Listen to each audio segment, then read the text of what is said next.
Voilà, cette vidéo pour vous expliquer les critères de spontanéité. Donc le but ici de l'exercice, c'est lorsqu'on vous donne une équation chimique traduisant une réaction chimique, est-ce que cette réaction est complète, impossible ou incomplète? Donc le but est de déterminer le type de réaction. Pour cela, nous allons utiliser deux critères. Le premier critère est le critère enthalpique.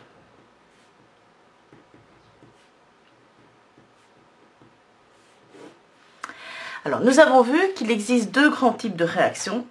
Les réactions exothermiques, qui dégagent de l'énergie thermique. Je l'écris réactif, qui se transforme en produit plus énergie. On a vu aussi par démonstration que le delta-H dans ce cas-là est négatif. Et il existe des réactions endothermiques. Ces réactions doivent capter de l'énergie thermique pour pouvoir avoir lieu, donc elles absorbent de l'énergie thermique. On a vu là aussi, lors d'une démonstration, que le delta-H des réactions endothermiques est positif. Alors, la nature préfère-t-elle les réactions exothermiques ou endothermiques? Les réactions exothermiques se passent toutes seules, l'énergie est dégagée. Les réactions endothermiques, il faut fournir de l'énergie pour qu'elles aient lieu. Donc, la nature préfère les réactions exothermiques. Le critère est favorable quand il s'agit d'une réaction exothermique. Quand il s'agit d'une réaction endothermique, le critère est défavorable. Voici pour le premier critère, le critère enthalpique. Le deuxième critère est le critère entropique. Alors, nous allons fort vulgariser. C'est quoi l'entropie? Vous devez retenir que l'entropie, c'est le désordre. Alors, petit mot à propos du désordre. Alors, pour comprendre le désordre, voici deux situations. Première situation, nous avons un aquarium. Au milieu de cet aquarium, il y a une paroi verticale. D'un côté de la paroi verticale, nous avons de l'eau à 80 degrés Celsius et de l'autre côté, de l'eau à 40 degrés Celsius. Donc, du côté droit, les molécules sont plus agitées puisqu'elles sont à 80 degrés et du côté gauche, les molécules sont moins agitées. Que se passe-t-il si maintenant j'enlève la paroi intermédiaire, la paroi du milieu? Toutes les molécules vont se mélanger.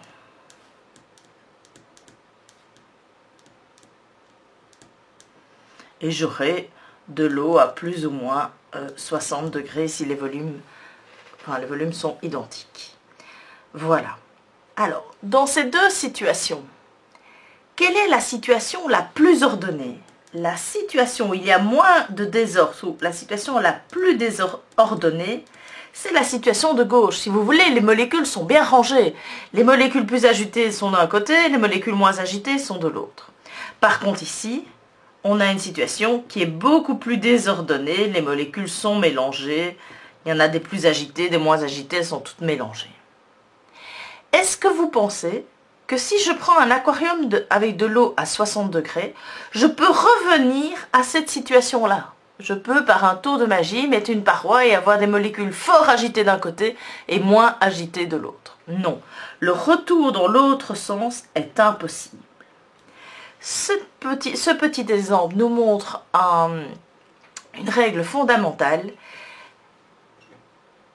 La nature préfère le désordre.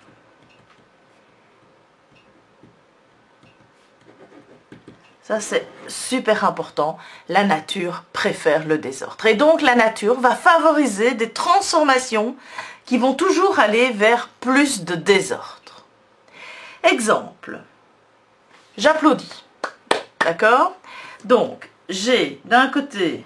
Oh là là, le dessin va être joli. Voilà. j'ai ma main qui se dirige vers la droite. Donc, toutes les molécules ont de l'énergie cinétique, l'énergie due au déplacement, et elles se déplacent toutes vers la droite. Donc, les molécules se déplacent toutes vers la droite.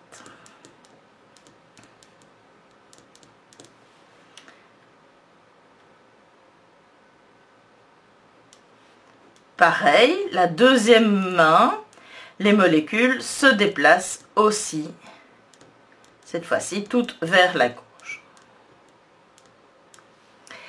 Que se passe-t-il arrivé au milieu?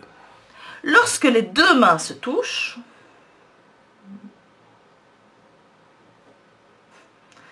mes dessins s'aggravent, voilà, les deux mains se touchent, choc, les molécules vont dans tous les sens,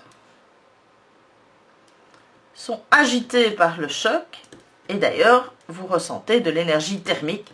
Si vous allez en concert et que vous applaudissez pendant longtemps, ben vous aurez les mains qui sont chaudes. Alors, donc voilà. Donc, vous avez des mains, les molécules sont bien ordonnées. Et puis, ici, elles vont dans tous les sens, les molécules, elles sont désordonnées.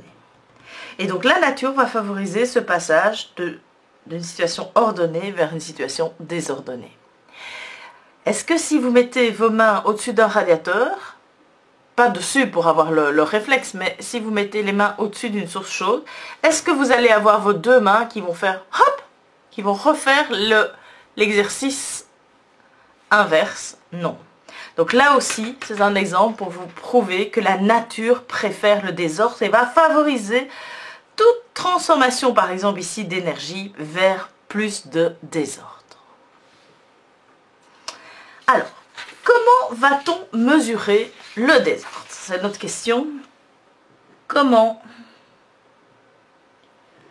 mesurer ou estimer, soyons moins précis, estimer le désordre? Alors, imaginez deux chambres. Deux chambres désordonnées. Je voudrais estimer, savoir quelle chambre est la plus désordonnée. Alors je pourrais choisir un critère, il va falloir que je choisisse un critère. Par exemple, je rentre dans chaque chambre et je compte le nombre d'objets qui traînent par terre. Ça c'est mon critère. Alors je rentre dans la première chambre, je vois qu'il y a 10 choses par terre. Je rentre dans la deuxième chambre, je vois qu'il y en a 15. Eh bien j'en déduis que la deuxième chambre est plus désordonnée. Alors il faudrait essayer de trouver un critère comme ça pour mesurer le désordre dans les réactions chimiques. Alors, dans les réactions chimiques, notre critère, ça va être d'observer le nombre de moles de gaz. Pourquoi? Parce que l'état gazeux est l'état le plus désordonné. Donc rappelez-vous, l'état solide, les molécules sont fortement liées les unes aux autres. L'état liquide, les molécules roulent les unes sur les autres, mais l'état gazeux, elles sont tout à fait indépendantes et vont dans tous les sens. Donc, l'état gazeux est vraiment l'état le plus désordonné. Donc, dans une réaction chimique, nous allons observer le nombre de molécules gazeuses. Donc, prenons par exemple cet exercice.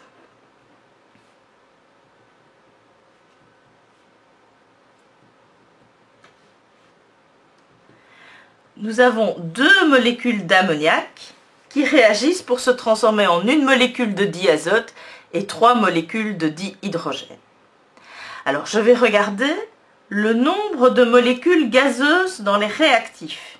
Ici, j'ai 2 molécules d'ammoniac, donc le nombre de molécules gazeuses, c'est 2. Dans les produits, je fais la même chose. Le nombre de molécules gazeuses, je regarde les coefficients stoichiométriques. C'est 1 et 3. 1 plus 3, ça fait 4. Donc, je passe d'une situation où j'ai 2 moles de gaz à une situation où j'en ai 4. Donc, que fait le nombre de moles de gaz lors de la réaction? Il augmente.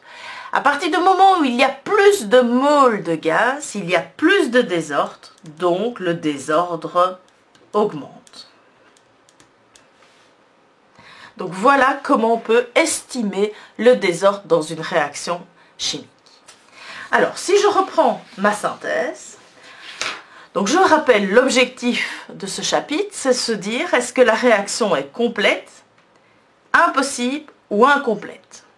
Alors nous avons, je vous en ai déjà parlé, nous avons deux critères qui vont nous permettre de trancher. Le premier critère, c'est le critère enthalpique. Le deuxième, c'est le critère entropique. Alors, pour mesurer le désordre, nous allons regarder le nombre de moles de gaz.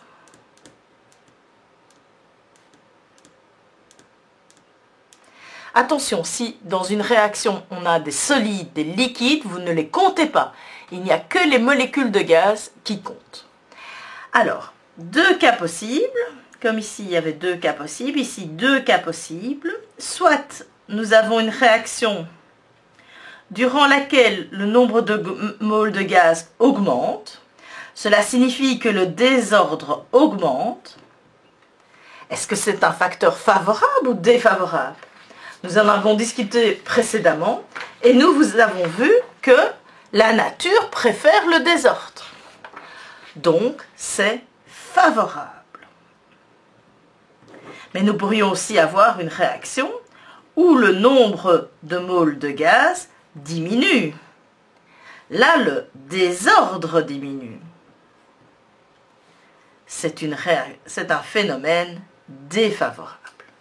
Donc, si je fais la synthèse, quand on regarde le critère entropique et qu'on se retrouve face à une réaction exothermique, c'est un phénomène qui est favorable. Si la réaction est endothermique, là c'est moins favorable, c'est un critère défavorable. Si je regarde le désordre, quand le désordre augmente, l'univers adore que le désordre augmente, c'est un phénomène favorable. Si par contre le désordre diminue, c'est, il y a une petite faute, c'est défavorable comme phénomène puisque l'univers, la nature, préfère une augmentation du désordre. Alors maintenant, je vous propose de mettre tous ces critères ensemble et d'en faire une synthèse.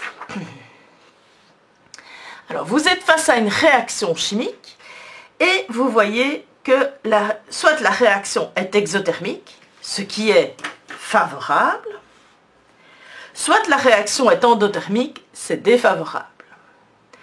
Soit le désordre augmente, ça c'est favorable, soit le désordre diminue, c'est défavorable. Alors, si vous êtes face à un exercice où les deux critères sont favorables, c'est-à-dire la réaction est exothermique, ça c'est super bien, et le désordre augmente, ça aussi c'est super bien. Si les deux critères sont favorables, la réaction est complète. Si vous êtes face à un exercice où la réaction est endothermique, ça c'est pas bon, et où le désordre diminue, ça c'est pas bon. Vous êtes donc face à deux critères défavorables. Quand les deux critères sont défavorables, la réaction est impossible. Cas ici, vous êtes face à une réaction qui est endothermique, ça c'est pas bon, critère défavorable, mais où le désordre monte, ça c'est bien. Vous avez donc un critère favorable et un critère défavorable. À votre avis, la réaction sera une réaction incomplète. Pareil ici, la réaction est exothermique. Ça c'est chouette, critère favorable. Mais le désordre diminue. Ça c'est défavorable. Donc nous avons un critère favorable et un critère défavorable. La réaction est une réaction incomplète. Reprenons l'exercice que nous avions déjà commencé. 2 NH3 gazeux se transforme en N2 gazeux plus 3 H2 gazeux. Et la réaction est une réaction endothermique, l'énergie est bien écrite ici à gauche. Alors, on va d'abord regarder le critère enthalpique.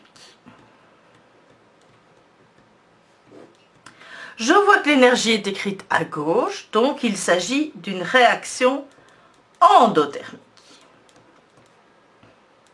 Est-ce favorable, défavorable? C'est un critère défavorable. Je regarde ensuite le critère entropique, le désordre. Et pour ça, je dois regarder le nombre de molécules gazeuses. J'en ai 2 dans les réactifs et je passe à 4 dans les produits. Donc le nombre de moles de gaz est passé de 2 à 4. Donc le nombre de moles de gaz a augmenté lors de la réaction. Donc le désordre a augmenté. C'est un critère favorable. Une fois que vous avez analysé les 2 critères, conclusion. Quelle est la conclusion? Vous avez dans cet exercice un critère défavorable, un critère favorable, donc la réaction est une réaction incomplète. Voilà, à vous maintenant de faire les exercices.